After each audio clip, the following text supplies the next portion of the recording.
Bonjour à tous, épisode numéro 2 sur la petite 190 de l'i3 à 8 soupapes. Donc pour rappel, ce véhicule est arrivé sur plateau, hein. Dans l'épisode 1, vous trouverez sa présentation. On s'attaque au démontage du couvre-culasse pour voir directement ce qui se passe au niveau du haut moteur, puisque pour rappel, ce véhicule est arrivé avec un bruit de machine à coudre. Donc on suppose qu'il s'agit des poussoirs hydrauliques, mais ça reste à confirmer. Et puis il y a une consommation d'huile très très importante. Voilà, à l'image, l'arbre à cam après avoir démonté les culbuteurs. Lorsqu'on s'aperçoit, hein, j'avais demandé dans l'épisode 1 qui le voyait, mais on s'aperçoit que les cames de l'arbre à cam sont mangées. Certaines, il leur manque 1 centimètre. Donc effectivement, ce véhicule ne devait pas avoir toute sa puissance, clairement. Oui, on voit nettement là où c'est mangé. Donc il s'agit d'un défaut des phases 1 sur ces moteurs. Les arbres à cam doivent être, le traitement ne doit pas être assez bon et du coup, les cams se mangent. Donc on va changer l'arbre à cam, changer les culbuteurs, évidemment les pousseurs hydrauliques et surtout les joints de queue de soupape qui sont la source de la fumée noire à l'échappement. Quand je dis fumée noire, c'est un bon nuage, donc c'est clairement à faire. Voilà, donc on a démonté tous les culbuteurs, les poussoirs hydrauliques, pardon. On voit que les culbuteurs aussi, ils ont été bien attaqués. On va nettoyer tout ça. Et on va remonter tout ça ensuite. Donc seront changés les culbuteurs eux-mêmes, les poussoirs hydrauliques, l'arbre à cam. Le reste sera remonté tel quel, puisque c'est a priori plutôt en bon état. Alors au passage, on changera aussi le tendeur hydraulique de la chaîne de distribution. Dans l'épisode 1, je ne sais pas si vous l'avez vu, mais on voit clairement que la chaîne n'est pas assez tendue, hein, elle a du jeu. Et effectivement, ce tendeur était défaillant. Je m'en suis aperçu puisque en remontant, malgré avoir remonté des culbuteurs neufs, pas des culbuteurs, pardon, après avoir remonté des poussoirs hydrauliques neufs, excusez-moi, et les culbuteurs aussi, par la même occasion, on avait toujours ce bruit de machine à coudre. Et donc c'était bien le tendeur hydraulique qui n'était pas assez, ne tendait pas assez la chaîne, et du coup on avait ce bruit de machine à coudre qui a disparu par la suite. Donc là, à l'image, on voit tout le démontage, hein, des culbuteurs, des poussoirs hydrauliques, hein. Tout ça va être nettoyé dans un mât ultrason avant remontage.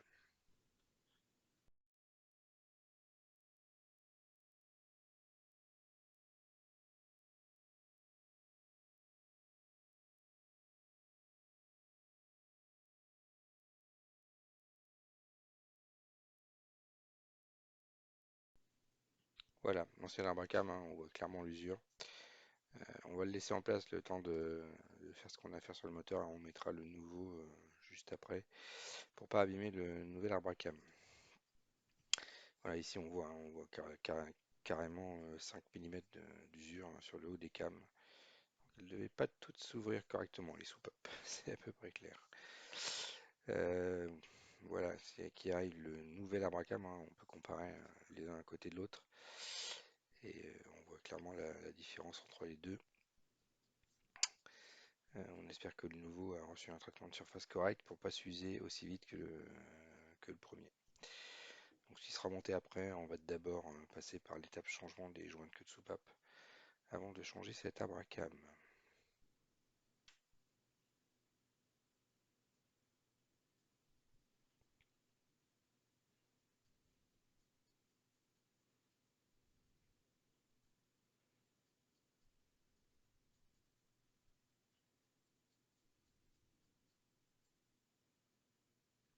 Allez, c'est parti pour le changement des joints de queue de soupape. Donc j'ai essayé d'utiliser un outil assez standard, hein, avec un bras de levier. Malheureusement, ça suffisait pas. Je n'ai pas réussi à décoller les demi-lunes facilement. C'était vraiment extrêmement collé, c'était vraiment compliqué à décoller. Il a fallu forcer, vraiment forcer pour arriver à les décoller de là. C'est-à-dire que malgré de la ficelle dans le cylindre, j'étais obligé de forcer fort pour arriver à décoller les demi-lunes. Ça a été un boulot assez long et pénible. Une fois décollé, ça vient bien après, hein, on peut facilement les retirer avec un autre outil. Voilà. Beaucoup plus facile, mais impossible de les décoller sans ce bras de levier. que j'ai même dû étendre pour arriver à décoller les demi. J'ai bien cru que j'allais tordre une soupape, mais ça n'a pas été le cas. Voilà, une fois qu'elles sont décollées, après, ben, on peut les retirer facilement avec un outil standard de compresseur de ressort, pas de problème particulier. Ensuite, on change donc les joints de queue de soupape, les fameuses demi-lunes, hein, les faites pas tomber dans le moteur. Donc un bon aimant pour ça, c'est très pratique, hein. Et puis éventuellement, il faut boucher les trous d'évacuation d'huile pour éviter de les faire tomber dedans.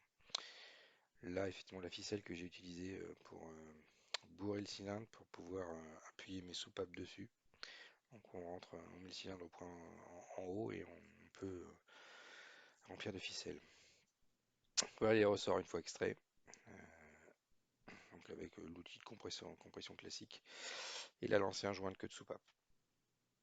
Donc on va le sortir, mais on peut voir qu'il est cuit. Il est vraiment marron foncé. Et quand vous le sortez, il est dur, dur comme du bois, donc il fait plus du tout office. Enfin, il fait plus du tout son office, hein. Et donc il n'y a plus d'étanchéité, d'où la consommation d'huile très importante, voire gargantuesque de la voiture. Voilà, le nouveau, on voit clairement la différence.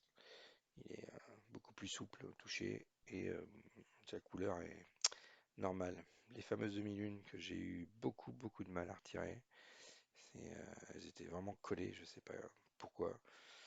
Je... c'est difficile à dire. Et donc les joints de queue de soupape, alors bon, il en manque. Et voilà la collection qu'on a retirée. Voilà, on va passer au changement de l'arbre à cam. Bon, pas de difficulté ici puisque la poulie de l'arbre à cam est clavetée sur l'arbre à cam, donc on ne peut pas se tromper au remontage. Voilà, on va attacher la poulie à la chaîne avec du fil de fer histoire de ne pas perdre le calage de la distribution. Et ensuite l'arbre à cam, il suffit de le dévisser, hein, et on peut retirer la poulie de l'arbre à cam. Seule difficulté de la clavette que j'ai eu du mal à remettre, il a fallu la mettre au congélateur pour pouvoir la rentrer sur l'arbre à cam sans forcer. Voilà, le nouvel arbre à cam en place et il n'y a plus qu'à remettre les culbuteurs. Sachant que la chaîne n'a pas de tension à ce niveau-là, donc on peut monter l'arbre à cam sans souci. Il restera à monter les culbuteurs, les nouveaux poussoirs hydrauliques, et tout devrait rouler, tout serré au couple. Et ça devrait être parfait. Voilà, bel arbre à cam, hein, il est magnifique, tout neuf. On le huilera évidemment avant de démarrer le moteur pour éviter de l'user prématurément.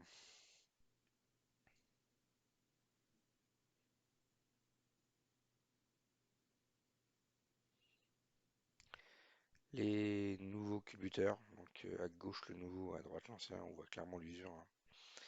Donc bon, on fait bien de les changer, je pense que leur usure allait aussi avec l'arbre à cam. L'ensemble des pièces qu'on va remonter, hein, avec les poussoirs hydrauliques, la rampe d'huilage, les paliers de l'arbre à cam, les culbuteurs, tout ça va être remonté après nettoyage et changement des pièces qui le nécessitent. Voilà, une fois que c'est remonté, c'est bien, c'est beau, c'est propre. Il va falloir initier l'huile là-dedans, enfin la pression d'huile, avant de pouvoir démarrer le moteur.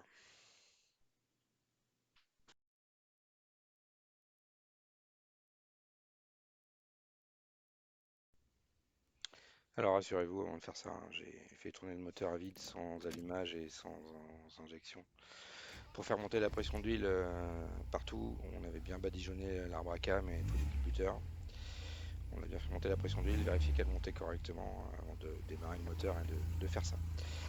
Bon, sur ce démarrage qu'on voit quand même, c'est que la- le bruit de machine à coudre a disparu. Le moteur tourne correctement.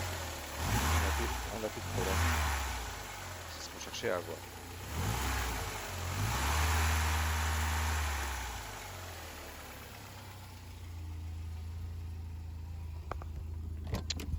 Voilà, donc le moteur démarre correctement, plus de bruit de machine à coudre, plus de fumée à l'échappement. Bon, on ne le voit pas à la vidéo, mais c'est flagrant. C'est déjà un bon point.